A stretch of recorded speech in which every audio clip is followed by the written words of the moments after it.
Sulfur cinquefoil is a weedy forb native to northern Africa, southern Europe, and southern Asia.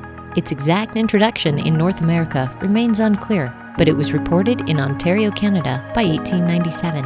It has since been recorded throughout North America, but is particularly problematic in the Northwest. Sulfur cinquefoil can be found in varying soils and from full sun to partial shade. It grows in open canopy forests, grasslands, abandoned fields, meadows, pastures, and lawns. Although it can be found in perennial bunch grasses and forests, its densities are never as high there as in disturbed areas. Sulfur cinquefoil can decrease the cover and species richness of native plants, and its impacts are greatly exacerbated by disturbance. It is largely considered unpalatable and can reduce the carrying capacity of livestock and ungulates on some rangelands and grasslands.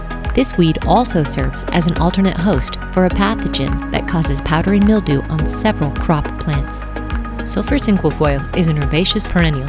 Germination occurs throughout the growing season, provided there is sufficient moisture and light, and plants develop large, woody taproots their first year. Plants form a loose rosette in early spring and bolt in late spring, producing 1 to several flowering stems that grow 1 to 2 feet tall. Leaves are palmately compound, with 5 to 7 leaflets that are green on both sides. Each leaflet has coarsely toothed margins, is up to 3 inches long, and is obovate, with the tip wider than the base. Basal leaves have long petioles, while the alternate stem leaves are smaller and have shorter or no petioles.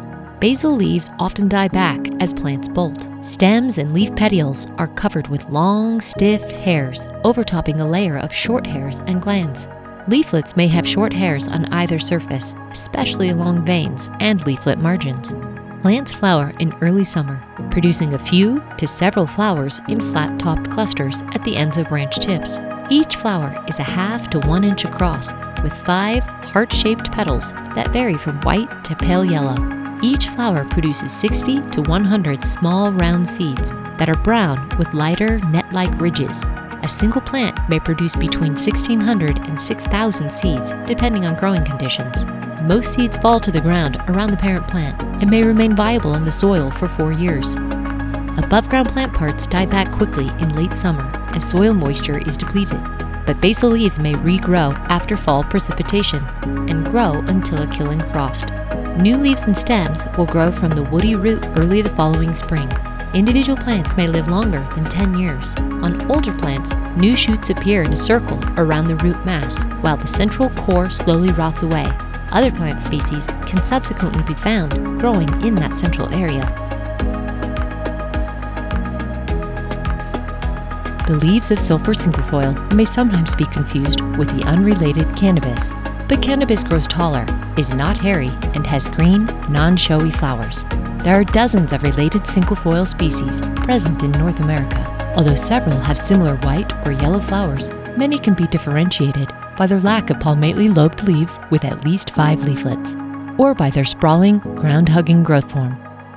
In western North America, the species most likely to be confused with sulfur cinquefoil is slender cinquefoil. There are several varieties present in North America, but in general, slender cinquefoil differs in that it lacks glandular hairs, it has dark yellow flowers, and its basal leaves tend to persist throughout the growing season. In some varieties of slender cinquefoil, the undersides of leaves are gray-green and covered in dense matted hairs. Sulfur cinquefoil is also similar to the introduced silver cinquefoil and the native white-leaved cinquefoil, both of which differ by having gray-green leaf undersides covered in dense, woolly hairs.